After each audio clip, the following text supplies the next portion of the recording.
Au commencement, la création était silencieuse, comme un vaste tableau encore vierge. Les cieux et la terre n'étaient qu'une étendue obscure, plongée dans une nuit profonde. Puis, par un ordre divin, la lumière jaillit et fendit les ténèbres, révélant l'harmonie parfaite voulue par Allah. Les montagnes se dressèrent avec majesté, les rivières serpentèrent entre les vallées, et le vent se mit à circuler comme un souffle de vie, portant en lui les signes du Créateur. La terre devint un écrin préparé pour accueillir une créature destinée à porter un dépôt immense, l'être humain. Allah façonna Adam à partir d'une argile pure. Chaque élément de son corps fut modelé avec précision et sagesse, témoin de la puissance et de la science divine. Lorsque le souffle de vie fut insufflé en lui, Adam se redressa, éveillé, conscient, humble devant la grandeur de celui qui l'avait créé. Les anges reçurent l'ordre de se prosterner devant lui, non pas en adoration, mais en reconnaissance de la dignité qu'Allah lui accordait. Tous obéirent, sauf Iblis, qui refusa par orgueil et jalousie, inaugurant ainsi la première rébellion contre la vérité. Adam fut installé dans un jardin lumineux, un paradis où les parfums se mêlaient à la douceur des brises et où les fruits abondaient. Là, il vivait dans la paix avec sa compagne, jusqu'au jour où la tentation les amena à commettre une erreur. Mais Allah, dans sa miséricorde infinie, leur enseigna comment se repentir et leur accorda son pardon. C'est ainsi qu'Adam fut envoyé sur terre, non comme une chute, mais comme un début, celui de la mission humaine. Sur terre, Adam apprit à connaître les saisons, à reconnaître les signes du ciel et à enseigner à sa descendance ce que le Créateur lui avait transmis. Il devint le premier guide, le premier père, le premier prophète. À travers ses pas, la terre sentit la présence humaine pour la première fois, et l'histoire de l'humanité commença à s'écrire, portée par la lumière de la guidance divine. Avec le temps, l'humanité issue d'Adam se répandit sur la terre comme une lumière qui se divise en 1000 éclats. Les vallées commencèrent à résonner de voix nouvelles, les montagnes connurent les premiers pas des enfants, et les rivières devinrent des points de rassemblement où les familles se formaient et se renforçaient. Chaque naissance rappelait à Adam la mission qu'Allah lui avait confiée, et chaque enfant portait une part de cet héritage sacré. Dans les montagnes vivaient les descendants de Don, l'enfant accordé par Allah après la perte d'Abel. Leur vie était simple, paisible et guidée par la gratitude. Ils se réveillaient avant l'aube pour observer le ciel, apprenaient à connaître les signes de la création et grandissaient dans la discipline, dont leur enseignait la sagesse qu'Adam lui avait transmise, distinguer le bien du mal, préserver la pureté du cœur et rester attaché à Allah face aux épreuves. Parmi eux naquirent des hommes d'une piété exceptionnelle, connus pour leur sincérité, leur justice, leur patience et leur humilité. Ils devinrent les premiers modèles de vertu dans une humanité encore jeune. Dans les plaines, en revanche, vivaient les descendants de Caïn. Leur quotidien était marqué par les plaisirs, les fêtes et les distractions. Le son des tambours résonnait souvent dans la nuit, portant avec lui l'écho d'un monde attiré par les passions et les désirs. Peu à peu, leur mode de vie s'éloignait de la guidance d'Adam. La tentation y trouvait un terrain fertile, et les cœurs commençaient à se détourner de la vérité. L'humanité s'organisait néanmoins. Les premiers métiers apparurent, cultivateurs, artisans, chasseurs. Les hommes apprirent à bâtir des abris en pierre, à dompter la terre, à cultiver les champs. Le monde prenait forme, se structurait, se diversifiait. Les enfants couraient dans les grandes plaines, les familles se réunissaient autour des feux, et la terre vibrait désormais du pas de l'homme. Malgré ce développement, la descendance pieuse de Don n'oublia jamais les enseignements d'Adam.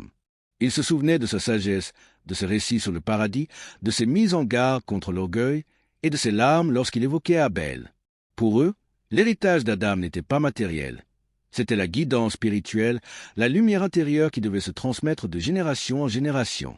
Mais plus les années passaient, plus la distance morale s'accentuait entre les deux branches de l'humanité. D'un côté, une lignée attachée à la vérité et à la piété. De l'autre, une lignée attirée par les passions et détournée de la guidance. Une tension silencieuse commençait à s'étendre sur la terre, annonçant une ère où la corruption progresserait dangereusement. Dans ce climat naissant, une part du destin se préparait. Car bientôt, au cœur de cette humanité divisée, un homme serait choisi pour porter un message décisif. Cet homme serait Noé, celui qui deviendrait le signe de la miséricorde d'Allah et le sauveur de l'humanité lorsque la corruption atteindrait son sommet. À mesure que les générations se succédaient, certains hommes se distinguaient au milieu de l'humanité grandissante. Ils n'étaient ni rois ni guerriers. Ils n'avaient ni palais ni armée. Pourtant, leur présence irradiait comme une lumière silencieuse dans un monde encore fragile. On les appelait les hommes pieux des origines, ceux dont le cœur était resté pur malgré l'étendue des terres et les tentations qui commençaient à apparaître. Ils vivaient principalement dans les hauteurs, là où la terre semble toucher le ciel. À l'aube, On les voyait debout, immobiles, leur regard tourné vers l'horizon, comme s'ils contemplaient les signes invisibles inscrits dans la création. Lorsqu'ils priaient, le vent semblait s'apaiser, et même les montagnes semblaient écouter. Leur piété n'était pas une simple pratique. C'était une manière d'être, une respiration profonde, un écho direct de la guidance laissée par Adam.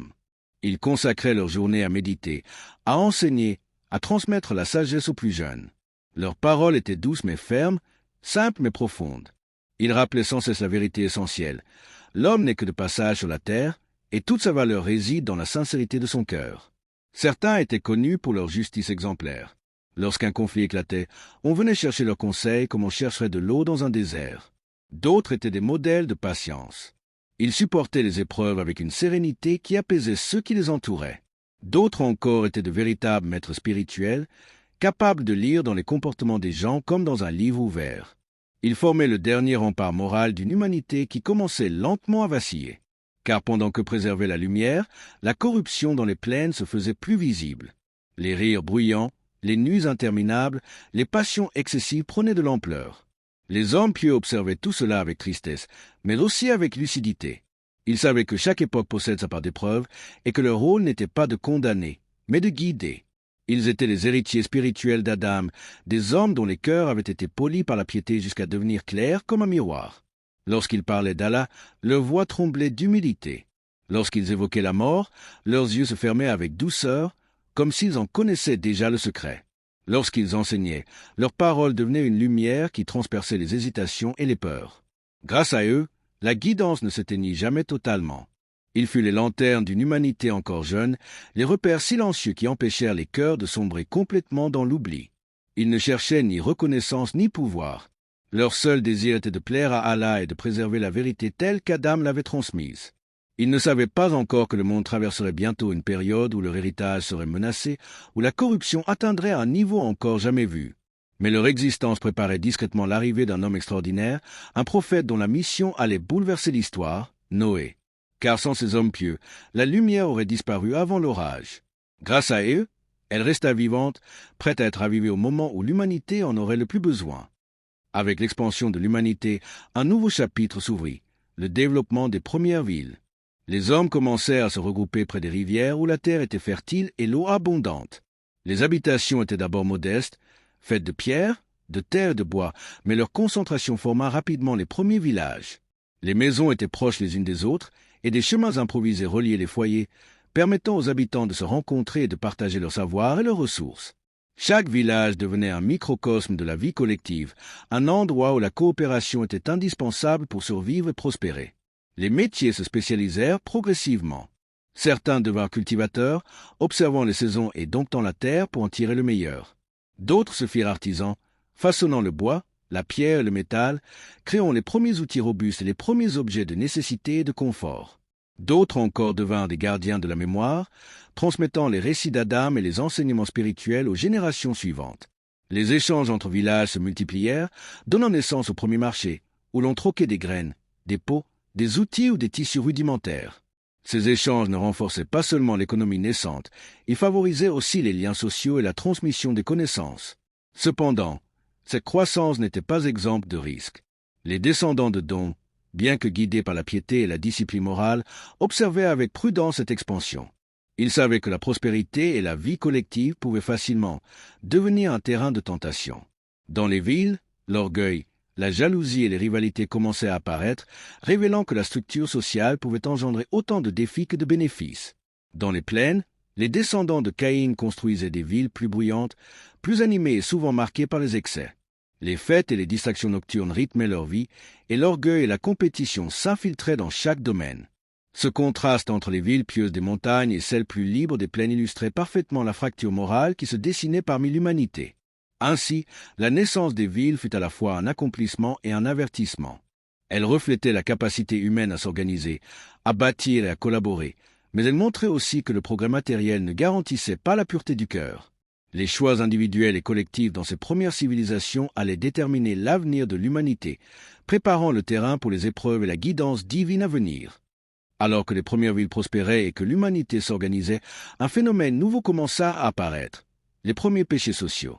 Au début, ils étaient subtils, presque invisibles, comme des fissures dans un sol apparemment solide. La jalousie s'immisçait dans les cœurs lorsqu'un homme voyait la réussite de son voisin. L'orgueil poussait certains à se croire supérieurs, à vouloir dominer par la force ou la richesse. Les disputes éclataient pour des terres, des outils, des récoltes et parfois pour des plaisirs éphémères. Le monde humain, encore jeune, découvrait que la liberté et le pouvoir pouvaient corrompre si la conscience n'était pas guidée par la lumière divine. Dans les montagnes, les descendants pieux de Don observaient avec tristesse et transformation. Ils voyaient les villes s'animer, mais aussi l'émergence de comportements destructeurs. Leur cœur se serrait face aux querelles, aux conflits et aux injustices qui commençaient à se multiplier. Pourtant, ils ne désespéraient pas. Chaque épreuve était une occasion de rappeler aux hommes la guidance d'Adam, de transmettre des paroles de justice, de patience et de piété. Leurs enseignements cherchaient à rappeler que l'homme ne devait pas se laisser aveugler par ses désirs et ses passions, car la véritable grandeur réside dans la maîtrise de soi et la fidélité à Allah. Dans les plaines, en revanche, les premiers péchés se répandaient plus vite. Les descendants de Caïn s'abandonnaient aux excès, aux festins interminables, à la consommation excessive et aux rivalités entre familles. Les sons des tambours et des chants devenaient le reflet de la frivolité et de l'égarement. Ces comportements engendraient la discorde, renforçant l'écart entre la lumière et l'obscurité au sein de l'humanité. Pourtant, au milieu de cette propagation du mal, la lignée de Don continuait d'éduquer les jeunes générations, leur enseignant la justice, le respect mutuel et la crainte d'Allah.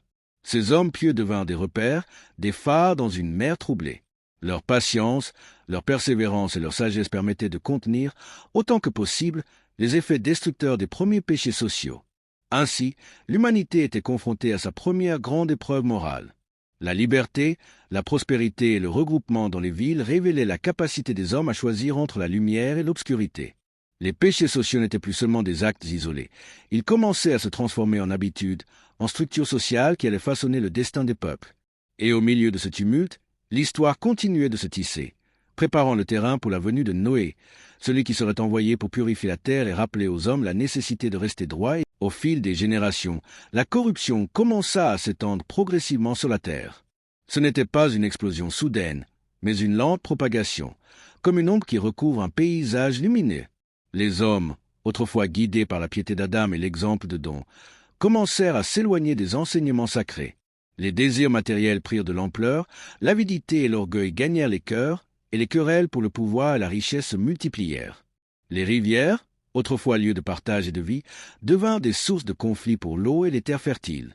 La jalousie et la haine naissaient à chaque coin de village, transformant la coopération en rivalité et la solidarité en méfiance. Dans les montagnes, les descendants pieux de Don observaient avec inquiétude ce déclin moral. Ils voyaient les villes s'agrandir, mais aussi les cœurs se durcir. Ils tentaient de maintenir la lumière de la guidance d'Adam, enseignant la justice, la patience et la piété, mais leur influence semblait diminuer à mesure que la corruption gagnait les plaines et les villes florissantes. Chaque génération voyait un monde de plus en plus divisé entre ceux qui cherchaient la vérité et ceux qui se laissaient séduire par les plaisirs et les passions. Les descendants de Caïn, en particulier, amplifièrent les excès. La musique, les fêtes et la consommation excessive devinrent des marques de leur mode de vie. L'orgueil s'infiltra dans les familles, les rivalités s'intensifièrent, et la terre se retrouva sous le poids de comportements injustes et destructeurs.